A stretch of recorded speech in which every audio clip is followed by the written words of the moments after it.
culturelle. On a eu l'idée, nous les jeunes, de créer l'Université de Printemps 2012 qui porte le slogan pour une jeunesse éveillée, libre et responsable. Dans le but de responsabiliser des jeunes actifs à construire, élaborer et réaliser des projets d'avenir, en précisant sur l'éveil de la jeunesse algérienne du côté patrimoine culturel, semer l'espoir et surtout l'éducation spirituelle. Allons tous découvrir l'Université de Printemps.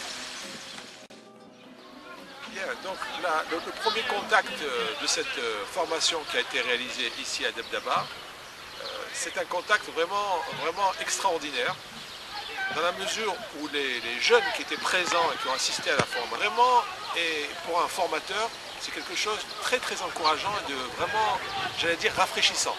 De voir cette jeunesse, c'est vraiment une jeunesse d'éveil, c'est-à-dire des personnes qui sont en recherche d'une part, et comme c'est d'éveil, et qui ne sentent pas qu'elles sont déjà arrivées, elles sont en train d'apprendre, elles sont en train de progresser. Ça c'est pour la relation, la question qui m'est posée, quelle est la relation avec les jeunes qui font cette formation. Donc elle est vraiment très positive. Maintenant, quel était le contenu et qu'est-ce qui était prévu? Alors, il faut dire que le contenu a évolué en fonction des demandes des jeunes parce que les jeunes sont actifs dans leur formation. Ce ne sont pas des personnes passives qui écoutent passivement un programme qui a été collé dans un organigramme, dans un emploi du temps. Mais en ce qui me concerne, on a proposé différentes actions. On a proposé par exemple thérapie de l'âme et ensuite nous avons ensemble quelque part préparé la formation, mis en place la formation. Quel était le contenu de l'atelier? Le contenu de l'atelier, c'était principalement des techniques concernant la méthode META. La méthode META qui, je rappelle, signifie le management, une méthode de management éthique, traditionnelle et alternative. Et la mise en place d'outils. La mise en place d'outils qui sont extrêmement performants pour le monde du XXIe siècle. Et c'est là qu'on sent dans cette présence à Debdaba, on est en plein dans le XXIe siècle. On est dans le XXIe siècle, dans le temps, on fait un voyage dans le temps, parce que la notion de cercle qui met en place l'égalité entre tous, qui met en place une égalité et une recherche commune qui cimente le groupe. Et c'est vraiment un outil de débat du XXIe siècle. Donc il y a un voyage quelque part dans le temps. Mais il y a aussi un voyage dans l'espace, parce qu'on a pu partager les travaux qui ont été faits par les scouts musulmans de France dans différents pays. On a pu discuter un peu sur ce qu'on peut apporter à cette jeunesse d'Algérie et aussi ce que cette jeunesse d'Algérie nous apporte elle-même, justement par sa fraîcheur. Nous avons discuté sur la signification de ce que c'est que éveil, libre et responsable. Une jeunesse libre, qu'est-ce qu'une jeunesse libre? Qu'est-ce qu'une jeunesse responsable? Qu'est-ce qu'une jeunesse d'éveil? Je crois que le mieux encore, ça va être d'interroger les personnes qui ont participé à l'atelier. Sinon, que c'était effectivement riche, nous avons plongé dans la tradition musulmane. Nous avons vu en quoi cette tradition musulmane n'est pas fermée, mais qu'elle est universelle, qu'elle est ouverte sur l'horizon. Nous avons vu par exemple les relations entre le Ayat Nour, on peut l'appeler Ayat Nour, c'est-à-dire la relation entre ce verset de la lumière et la notion de projet, chose qui n'est pas vraiment habituelle, et nous avons croisé plusieurs compétences. Et je crois que les résultats ont dépassé, enfin en ce qui concerne, les résultats ont vraiment dépassé notre attente.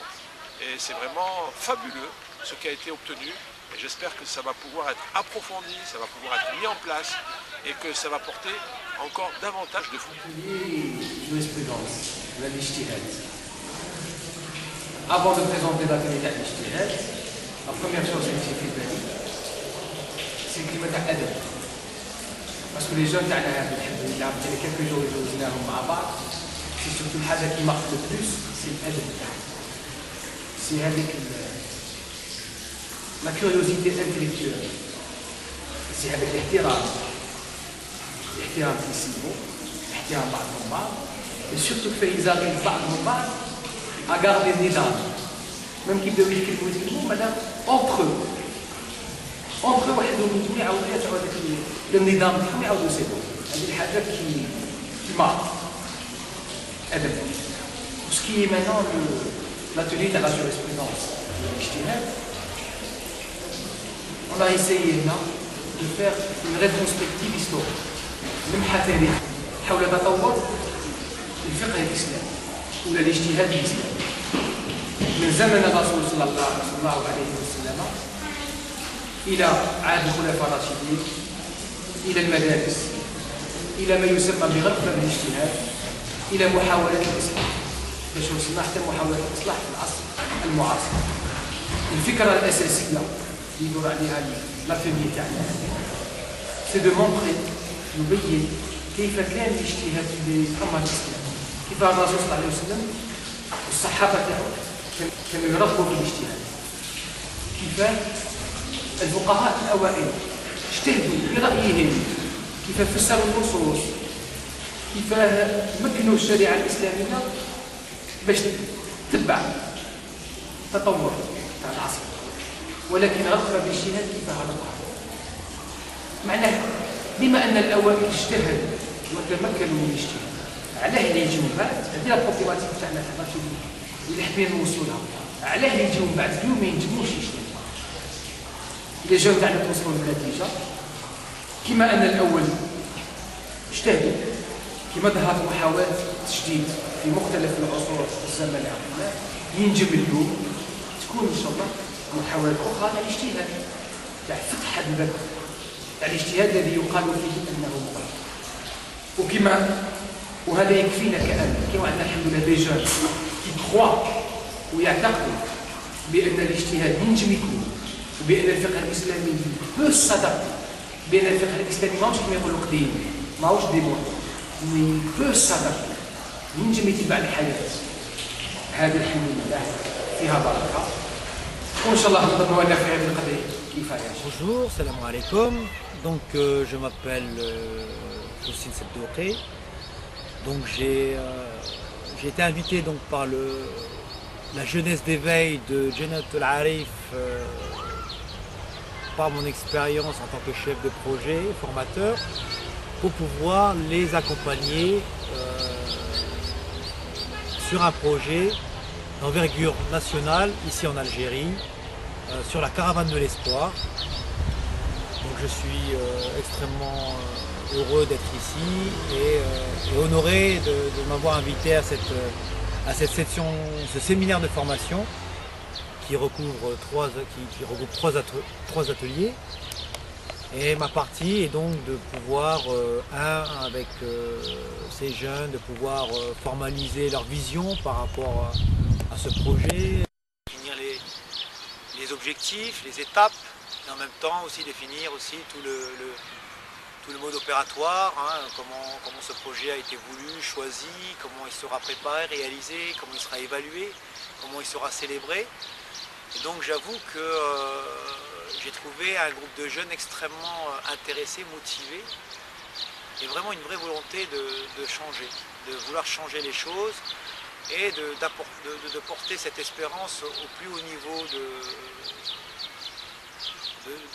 niveau et le faire partager avec toute la population algérienne, la jeunesse d'Algérie, et transmettre cette espérance pour un meilleur vivre ensemble, pour un avenir porteur d'espoir pour tous les jeunes qui puissent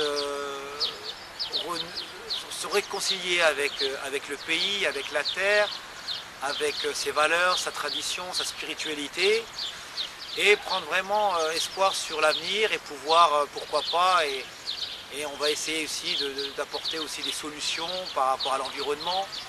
Aujourd'hui, l'environnement est un grand enjeu, non seulement en Algérie, mais à travers tous les pays. Et là, il y a vraiment des réalisations concrètes qui vont, je pense, porter vraiment un véritable espoir à toute cette jeunesse d'Algérie, et qui va pouvoir aussi les amener à avoir un projet de vie et de pouvoir bâtir une famille, de pouvoir construire leur maison.